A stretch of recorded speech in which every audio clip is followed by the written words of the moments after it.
آپ کو کیسا امام پسند ہے؟ میں ایک امام سے بہت محبت کرتا ہوں، اب پتہ نہیں وہ زندہ ہے نہیں، میں اس کے لیے مغفرت کی دعا کرتا ہوں۔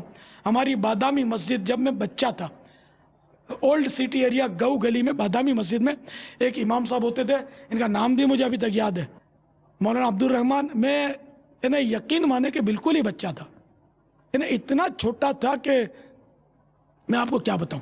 ایک مسئلہ مولانا عبد الرحمن صاحب بتاتے تھے، خود گھڑی ساز تھے، بہت سادہ، بالکل ہی سادہ تھے، کپڑے بھی سادہ، بالکل کوئی دیکھ کر نہیں بول سکتا تھا کہ یہ کوئی عالم ہے، بالکل سادہ، سائیکل پر آتے تھے اور امامت فرماتے تھے۔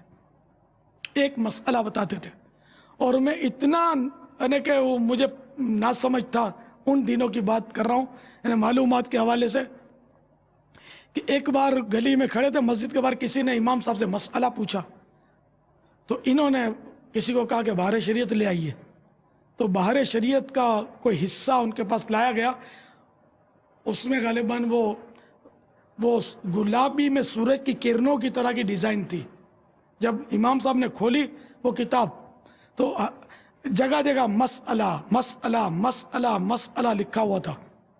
میرے منہ میں پانی آ رہا تھا، مجھے مسائل کا اس قدر شوق تھا، میں روز ان کا مسئلہ سنتا تھا، اور نمازی بیٹھے رہتے تھے، تو یہ لکھا تھا، میرے کو بڑا شوق ہوا کہ یار کاش یہ کتاب میرے پاس ہوتی، مگر مجھے اتنا پتہ ہی نہیں تھا کہ یہ کتاب بازار میں ملتی ہے، اگر ملتی ہے تو کہاں ملتی ہے، کیسے حاصل کی جاتی ہے، کچھ شدھ بودھ تھی نہیں، انہیں اتنا نہ سمجھتا میں۔ تو یوں وہ امام صاحب یاد رہ گئے۔ امام صاحب کی اپنی جگہ پر مقبولیت تھی، میں ان کا مقتدی تھا، آج تک ان کے لیے دعا کی نا میں نے۔ کوئی امام صاحب کیا کرتے تھے، ایک مسئلہ بتاتے تھے، چٹکلا نہیں بتاتے تھے، مسئلہ بتاتے تھے۔ نماز کا مسئلہ لوگوں کو اس کی حاجت ہے، وضو کا طریقہ لوگوں کو نہیں آتا، غسل کا طریقہ نہیں آتا۔